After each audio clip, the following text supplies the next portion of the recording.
আসসালামু আলাইকুম ফ্রেন্ডস, আমি আছি শাওন, আমার সাথে আছে সাদিক ভাই। তো মাশাআল্লাহ আলহামদুলিল্লাহ সকালবেলায় ঘুম থেকে উঠেই দুই ভাই প্রতিদিনই আসি শাকসবজি তোলার জন্য, বা আমাদের গ্রামের বাসায় বলি তরকারি, সেই তরকারি তোলার জন্য। তো এই পাশে মূলত কলার বাগান নতুন করছি, তো বাগানের চারপাশ দিয়ে মূলত আমরা বেগুনের চারা লাগাইছি। তো বেগুন গাছ মোটামুটি বড় হয়েছে, ফুল আসছে, ফল আসতেছে। তো মাশাআল্লাহ আলহামদুলিল্লাহ ভাল লাগে। আমরা করলাম সাধারণত অর্গানিকভাবেই মূলত চাষাবাদ করে খাওয়ার চেষ্টা করি। এটা হচ্ছে আমাদের ঢেঁড়সের পালান। তো এইখান থেকে মোটামুটি প্রতি বছরই আমরা হিউজ পরিমাণে ঢেঁড়স খাই, প্লাস কিছু বিক্রিও করি, আত্মীয়-স্বজনদের দেওয়ার চেষ্টা করি।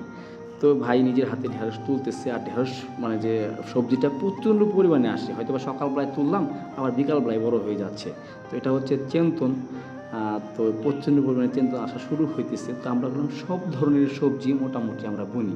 তো ইনশাল্লাহ সবাই দেখার চেষ্টা করেন। আর আসলে মূলত আমি আমার যে লাইফের যে সমস্ত কাজগুলা করি বা কৃষি কাজগুলা করি, টুকটাক আপনাদের মাঝে ভিডিও করি বা কথাবার্তা শেয়ার করার চেষ্টা করি।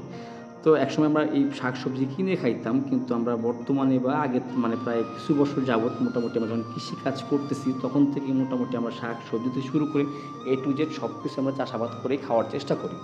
তো এটা হচ্ছে আপনার উস্তা গাছ। তো মাশাআল্লাহ আলহামদুলিল্লাহ করল্লা তো আসছে। তো নিজের হাতে মূলত মানে চাষাবাদ করে বা বীজ রোপণ করে, তো এখান থেকে যখন সবজিগুলো আসে, তো মাশাআল্লাহ প্রচণ্ড পরিমাণে সবজি আসে।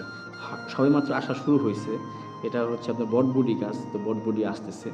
তো আপনারা কোনো ইচ্ছা করলে মানে ট্রাই করে মানে যে বাসার আশেপাশে বা যেখানেই জায়গা হোক না কেন, শাক সবজি বুনে খাওয়ার একটা স্বাদই আলাদা। এটা হচ্ছে ধুন্দুল গাছ বা ধুমরা গাছ আমাদের এলাকায় বলে। তো ধুমরাও মাশাআল্লাহ আসছে। তো এইভাবেই মূলত আমরা চাষাবাদ করি। তার পরবর্তীতে এই পাশে আপনাদের আছে এটা চাল কুমড়া গাছ। তো প্রচুর পরিমাণে চাল কুমড়া আসা শুরু হয়েছে। তো আমরা গাছগুলো আকপাস করেই বুনি। আকপাস করেই বুনি মূলত একবার খাই, খাওয়ার পরবর্তীতে আবার দেখা যায় চাল কুমড়া বা হয়তোবা আপনার ওই লাউ, তো সব ধরনের শাক সবজি মোটামুটি আমরা বুনি।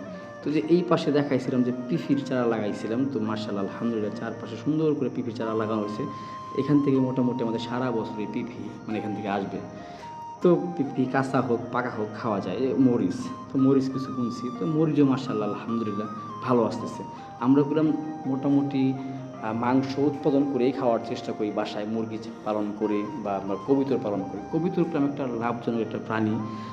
তো মোটামুটি কবুতর এখানে প্রায় আমাদের 30 জোড়ার মতো কবুতর আছে। তো 30 জোড়া কবুতর মোটামুটি কবুতর 12 মাসে 13 মানে মানে ঘষি করে, বা 12 মাসে 13টা মানে বাচ্চা 12টা বাচ্চা দেয়।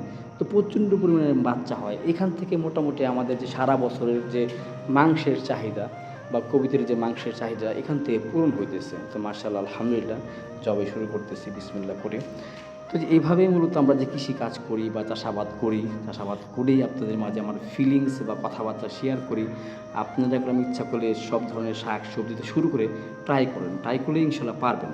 এই যে হচ্ছে কলা, তো কলা খেতে থেকে আনার পরবর্তীতে এই পরিমাণের কলা আসলে সব কলা তো খাওয়া যায় না, বিক্রি করতেছে একদমই টাটকা মাশাআল্লাহ আলহামদুলিল্লাহ। তো এইটাই ভাল লাগে, এইটাই শান্তি, নিজের হাতে চাষাবাদ করে খাই আর আমার ফিলিংসগুলো আপনাদের মাঝে শেয়ার করি।